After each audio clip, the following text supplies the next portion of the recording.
तर नमस्कार सगळ्यांना. चला आज माझा छोटासा मिनी ब्लॉग आहे. तर सकाळी सकाळी आम्ही चाललेलो पुण्याला. तर सकाळचे 5:30 पावणे 6 वाजलेले होते. तर आम्हाला लवकरच निघायचं होतं कारण त्यांच्या पप्पांची ड्युटी पण होती. तर सकाळी सगळेजण इकडे आम्हाला घालवण्यासाठी उभं राहिलेले होते.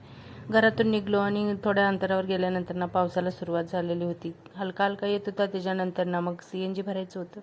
तिथं तर मग जास्तच पाऊस यायला लागलेला होता. त्याने सकाळी लवकर उठलेलं होतं त्यामुळे त्याला झोप आलेली होती.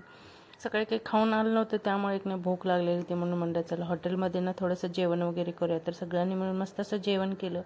घरी 11 11:30 वाजता घरी पोचलो आणि आल्या झाडं पूर्ण पिवळी झालेली होती. म्हणलं चला अगोदर पाणी घालूया त्यांना, त्याच्यानंतर मग घरातल्या कामाला सुरुवात करायची होती. तर घराकडून सामान आणलेलं होतं ते पण असंच पडलेलं होतं. म्हणलं सगळ्यात अगोदर किचन वगैरे साफ करूया कारण भरपूर दिवस धूळ वगैरे पडलेली होती. म्हटलं ते अगोदर साफ करायचं, नंतर मग पसारा वगैरे काढायचा.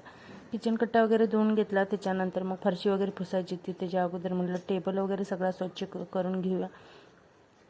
ते स्वच्छ करून घेतलं आणि त्याच्यानंतर भूक लागलेली होती म्हणून म्हटलं चला थोडंसं खाऊन घेऊया. चिवडा आणि लाडू आणलेलं होतं तेच खाऊन घेतलं. त्याच्यानंतर आंघोळ वगैरे करून घेतली एकदा आणि त्याच्यानंतर मग मशीनला कपडे लावले. भरपूर सारी कपडे पडलेली होती ती सगळी मग मशीनला लावून घेतली. संध्याकाळच्या वेळेला छान अशी तनिषने दिवाबत्ती केलेली होती आणि स्वयंपाकमध्ये मस्त अशी अंडा करी बनवलेली होती.